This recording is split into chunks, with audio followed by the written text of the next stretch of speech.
Kia ora, hello, I'm Philip Duncan. It is Thursday, September the 4th. Thank you for joining me. 15-year anniversary of the initial Christchurch earthquake back in 2010. Let's have a look and see what's going on. Speaking of Canterbury, the nor'west arch clearly pushing through as those westerly winds start to pick up. That is moving away. Sunny skies coming back again. Over on the west coast though, still got those heavy downpours with thunderstorms, especially southwestland down around Fiordland, and more of that energy coming out of Australia. It's been sweeping over Tasmania as well and just coming straight on into New Zealand. Maybe even a few downpours at the very top of the South Island. Drier skies the further northwards you go, but we've still got some cloudy weather. Hopefully some sunny spells still coming through as we go through the afternoon. And eastern areas, bit of high cloud as you can see showing up there. Otherwise sunnier weather is coming on in, apart from that one surge you can see just coming in through here at the end part of the animation. So let's have a look at the air pressure. Big high up to the top of the country, low pressure well to the south.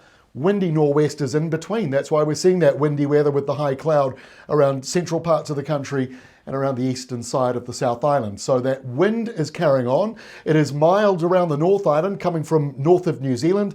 And if you're in the South Island, it's still pretty much coming out of the northern part of the Tasman Sea, or it's coming out of Australia. So this is not super cold weather at all. We are going into the end of the week on a mild note, but going into the weekend on a polar note. So here's the setup for lunchtime Friday. The big high pressure zone northeast of New Zealand, low pressure just to the south. So that windy squash zone is certainly smack bang over the top of the country. Gale force winds through central New Zealand and around the Southern Alps, where they'll be damaging potentially for a time. Heavy rain turning to snow in the mountains. But if you're on the eastern side or lower down, it does look mainly dry. A lot of dry weather around the North Island, although we do see a few showers coming in off the Tasman Sea, and driest weather once more around eastern areas, although there might be a bit of spillover into Canterbury as that surge of rain moves up the country. There is the cold front coming up here behind all of that rain. So the wind map here for noon Friday shows the zones in purple around the Southern Alps and the northeastern corner of the South Island, also Wellington, Wairarapa, and as we go through Friday afternoon and evening, the winds will pick up in the Hawke's Bay Ranges right up, to northern areas. So blustery conditions through there, winds over 100 kilometres an hour.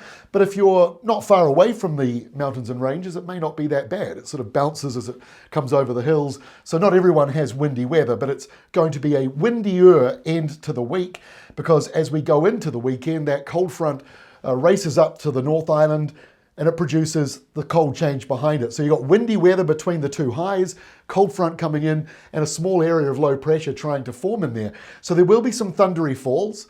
The timing of this front, like I said the other day, that is the part that's still hard to lock in. It has changed in all the updates this week. Some of them showed it, that cold front arriving places like Waikato Bay of Plenty in Auckland in the morning, and then another update yesterday showed it around lunchtime or the afternoon. Today's one shows it already moving offshore by lunchtime. So we'll still need to wait. It's all about the timing. The front runs up and into high pressure, so that changes the speed of it. If there was no high pressure, very easy to kind of tell you the timing, but because it will be slowing down at some point, that makes it a little tricky. But either way, showers around the North Island on Saturday, some heavy falls in there, and skies drying out around the South Island, but polar air is moving northwards. It's windy weather on Sunday morning. That'll be mostly down around southern parts of New Zealand. We've got this burst of potentially damaging winds coming in around Stewart Island, some parts of the eastern side of Southland, and then up around Otago Peninsula, coastal Otago, seeing some very strong winds, and central New Zealand as well, coming in around the usual area of Cook Strait, so that'll affect the mountains, the ranges in central New Zealand. Still a bit blustery even at the top of the country, not problematic, but just windy weather carrying on as we go into the weekend. Now noon Sunday, Father's Day, cold weather around New Zealand, polar airflow right up to the far north. So it is colder. There'll be a few snow flurries around Mount Taranaki in the Central Plateau and a few snow flurries in the mountains. But because the airflow is actually coming out of Australia, it is not super cold. So yes, temperatures go down on Sunday. Yes, we get some snow on the mountains and some of the hills and ranges. But as far as snow coming down to very low levels, doesn't look too likely, not at this stage. Monday, cold weather starts to move away from the country. Nor'west winds out of Australia helping to do that for the South Island, although some parts in the north still a bit colder, just like a big chunk of the North Island. But if you're from sort of, I don't know, let's say about Coromandel Peninsula, Auckland northwards. As you go into Monday afternoon, you will notice the temperature going up a degree or two from where it was on Sunday. We've also got this low developing right next to Tonga, Fiji getting a few showers out of it, but this low is deepening. By the time we get to Tuesday, quite a stormy system dropping away from Tonga though, coming southwards, and there's high pressure all around it. So yes, stormy stuff offshore, but it doesn't really look to affect the North Island, not at this stage, at least not on a land forecast point of view. There might be some high cloud around the edges, but the real weather is actually down around the South Island. That's where more west coast rain comes in, and another surge of windy westerlies and northwesterlies kicking in from Wellington, wider upper southwards. You may even start to feel it in Manawatu as you go through the day. There is that offshore storm on Tuesday, so damaging winds in purple, but that is a long way off from the country. Even the gale force areas in red have faded out. So it's close, still worth monitoring as we go into next week. Windiest weather though, Cook Strait, Southern Alps, that incoming westerly change. On Wednesday, high pressure is just north of New Zealand, low pressure east of us. But this low out around the southeast corner of Australia, definitely one for us to monitor. In fact, it's one for Australia to monitor, as it is likely to produce severe thunderstorms, heavy rain, and some strong winds, and also the potential for some snow coming back into the mix as it moves our way. So we're just monitoring what that's going to do. Wednesday, at this point, southwesterly winds, showers, southerlies, southeasterlies coming cold and wet again for Canterbury and Otago, some parts of Southland as well, but there is high pressure stretching in for the very south there.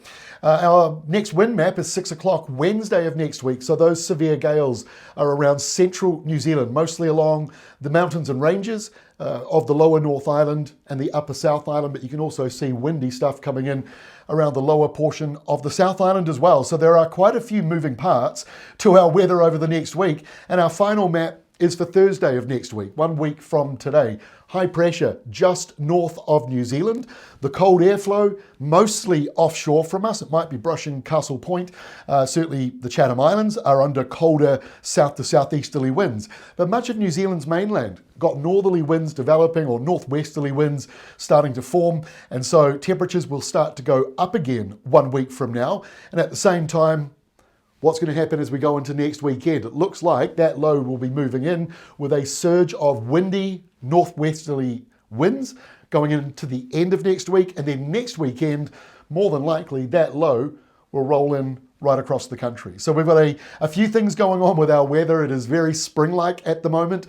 Certainly spring has started on the meteorological calendar. If you go with the astronomical date, you've got to wait a couple more weeks yet. But certainly it is seeming to be spring-like, not only in New Zealand with weather, but also around Australia, where they've got a number of severe weather events off and on, and we're getting some of the leftovers coming out of their way. Don't blame Australia. We're also getting some of the high pressure zones out of there as well. That's all from me for today. Catch you again tomorrow, Friday, as we wrap up the week and go into the weekend.